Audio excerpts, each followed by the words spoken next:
आज की वीडियो बहुत खास है। मैं किसी को बिना बताए अपने नानी जी के यहाँ जा रही हूँ। देखिएगा मेरे गांव में कैसे सरप्राइज रिएक्शन मिलते हैं और छठ पूजा का आनंद कैसा रहता है।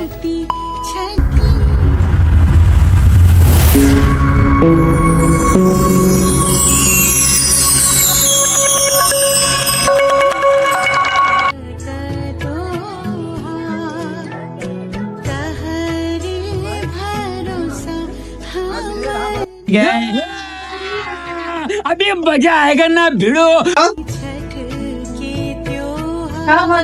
अरे ड्यूटी नहीं आएंगे हम बोला भाई। हम यहाँ बोले झूठ बोल रहा था। खुश रहो, हमको पता था तो झूठ बोल रहा है। और पता था तो आज ये आवता रही। हम सब सरप्राइज समझ गए ना, समझ गए क्या बोले हैं क्या ये आज आवती है।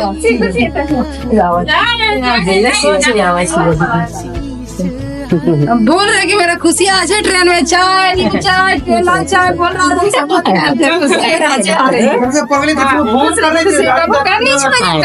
मामी का पैर नहीं वो भी तो मांग नहीं गाड़ी का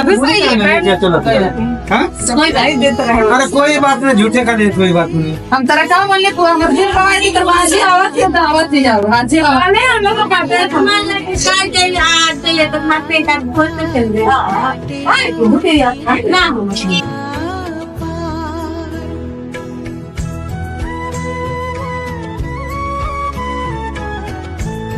देखिए जी सब सरप्राइज दिया ना जी।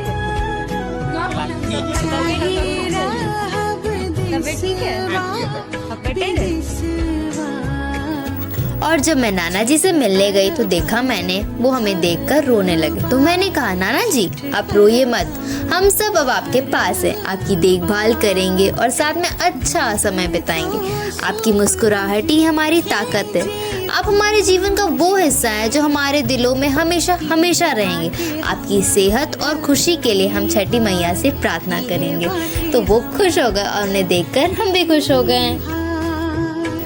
और ये रही हमारे घर की सबसे छोटी मेंबर, सबसे प्यारी राही। उसके बाद बड़ी मामी जी ने हमारे लिए खाना परोसा और मम्मी को चाय दी।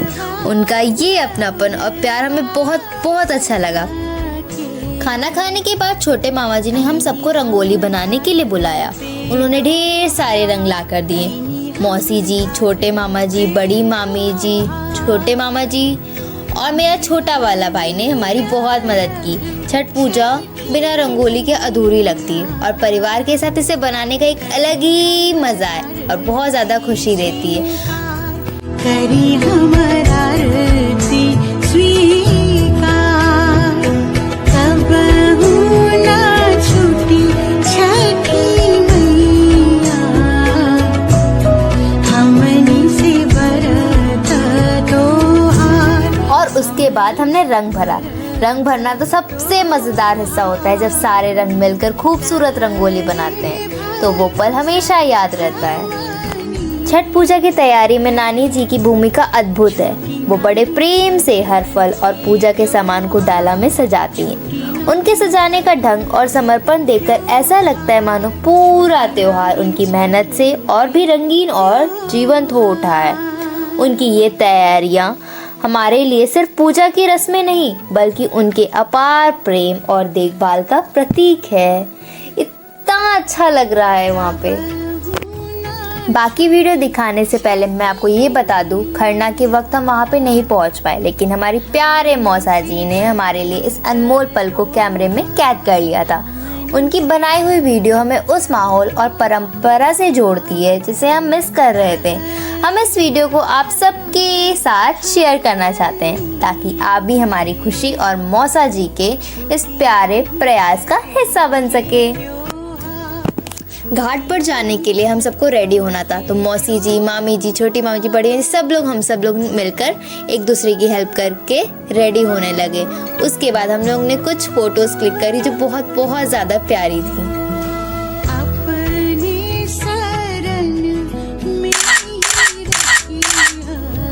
नानी जी ने पहले से ही सूप सजा कर रखे थे लेकिन उन्हें डाले में नहीं रखा था। मम्मी और नानी जी ने मिलकर सारे सूपों को डाले में भरा। डाले में छठ पूजा के लिए सजाए गए फल, गन्ना, नारियल और पूजा की अन्य सामग्री करीने से रखी हुई थी। गोदिया भराए छठी मैया, बाटे राउर कृपा पार, बाटे राउर कृपा पार।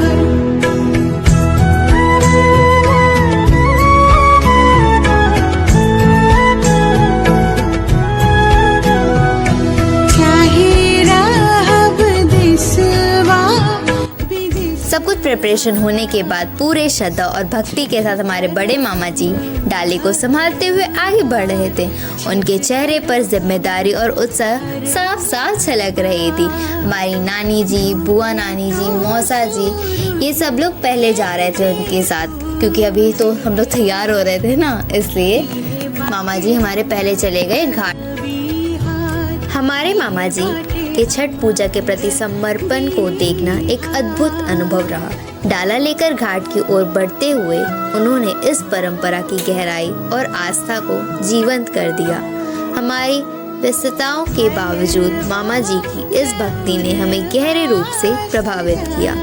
मौसा जी ने हर महत्वपूर्ण पल को कैमरे में कैद किया ताकि हम इस अद्वितीय यात्रा को आप सबके साथ शेयर कर सकें।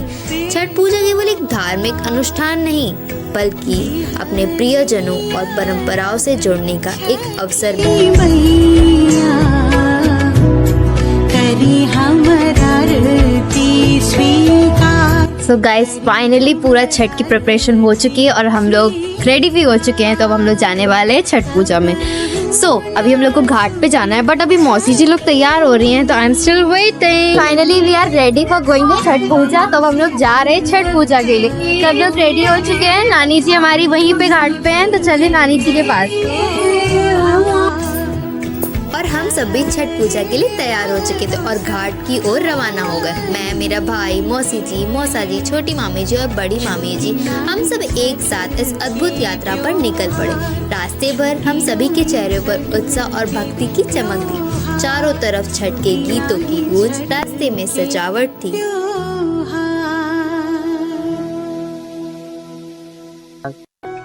सो गाइस फाइनली अब हम लोग पहुंच चुके हैं घाट पे।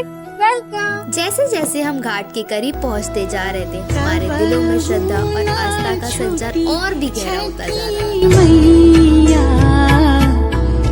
हमनी से बरत तोहार, हमनी से बरत तोहार, तहरे भरोसा। अब समय आ गया था सूर्यदेव का अर्घ देने का और हमारी नानी जी इसकी तैयारी में जुट गई। बड़ी मामी जी भी उनका साथ दे रही थी, मिलकर पूजा की सामग्री और अर्घ के लिए पात्र तैयार कर रही थी। यह एक सुंदर दृश्य था जहां हमारी परंपराओं की झलक और पीढ़ियों का जुड़ाव साफ दिखाई दे रहा था। नानी जी की अनुभवी हाथों से अर्घ की तैयारी और बड़ी मामी जी की मदद से ये क्षण और भी खास बन गया। सूर्य देव को अर्घ देने की ये परंपरा प्रकृति के प्रति आभार प्रकट करने और हमारे जीवन में सूर्य की महिमा का सम्मान करने का एक महत्वपूर्ण अंग है। सूर्य देव को अर्घ देने के बाद नानी जी ने बड़े प्रेम से सूपों को डाला में रखना शुरू कर दिया। यह पूजा की एक महत्वपूर्ण रस्म थी जिसमें परंपरा और श्रद्धा का संगम था। इसके बाद मैंने मामा जी को डाला उठाने में मदद की। यह एक ऐसा क्षण था जब परिवार के सदस्य एक दूसरे का सहारा बनकर इस पवित्र अनुष्ठान को पूरा कर रहे थे। मामा जी के चेहरे पर भक्ति और समर्पण की झलक थी और मुझे उनके साथ इस पल को शेयर करके गर्व महसूस हो रहा था। इस तरह हम सभी ने मिलकर छठ पूजा की इस परंपरा को पूरा किया जो हमारी सांस्कृतिक धरोहर का परिवार के आपसी सहयोग का प्रतीक है। छठ करब हम हर बार, छठ करब हम हर बार, डूब तो सूरज। तो गाइस फाइनली संध्या घाट जो था वो खत्म हो गया। अब हम लोग कल सुबह वाले घाट जाते। तो अभी घर जाते तो घर पे भी कुछ भोजन है गन्ने का कुछ बना के ना उसको दिखाती। बाकी चीजें देखने के लिए आपको विजिट करना पड़ेगा हमारा नेक्स्ट पार्ट। Bye bye.